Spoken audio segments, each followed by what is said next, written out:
la situation aujourd'hui dans laquelle le monde en général se trouve, relativement bien évidemment donc à la guerre en Ukraine. Au départ, je reviendrai sur la loi de finances rectificative, bien sûr.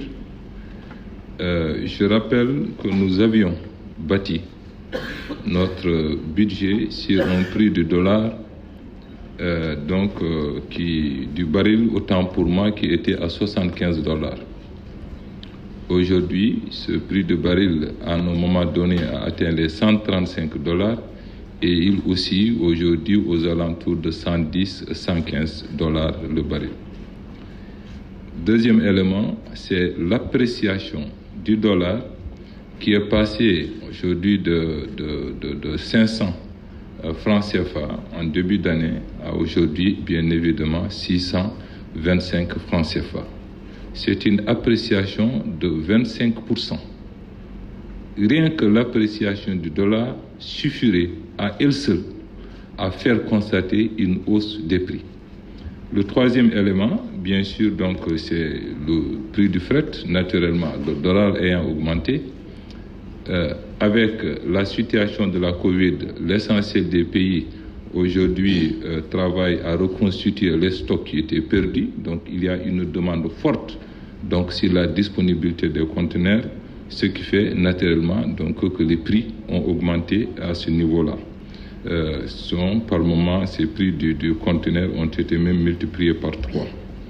L'autre élément, au niveau de l'Ukraine, bien évidemment, quelqu'un a parlé tout à l'heure de 20 000 tonnes, c'est pas ça, les chiffres sont très très très loin de ça. Aujourd'hui, en Ukraine, nous avons plus de 7 millions de tonnes, je dis bien 7 millions de tonnes de blé stockées, à peu près les mêmes chiffres pour ce qui concerne le maïs. C'est ce qui fait d'ailleurs que je reviendrai sur ça aussi relativement à la question des boulangers. Donc, toutes choses qui font que, naturellement, les prix donc, connaissent une surchauffe au niveau international. Pour ce qui concerne le Sénégal, il y a 4 produits essentiels qui sont concernés. Le blé, naturellement, je reviendrai. On a l'huile, bien sûr, l'énergie, le sucre, mais aussi le riz de façon générale. Donc, l'augmentation de ces prix s'explique naturellement, comme je l'ai dit, par donc, la conjonction de tous ces facteurs, autant pour moi, en plus, bien évidemment, donc, de la non-disponibilité du produit de façon suffisante, ce qui fait que l'offre étant inférieure à la demande, naturellement, donc, les prix ont tendance à augmenter. Voilà la situation dans laquelle on est. Ce qui fait que partout dans le monde, nous vivons une situation généralisée de hausse des prix.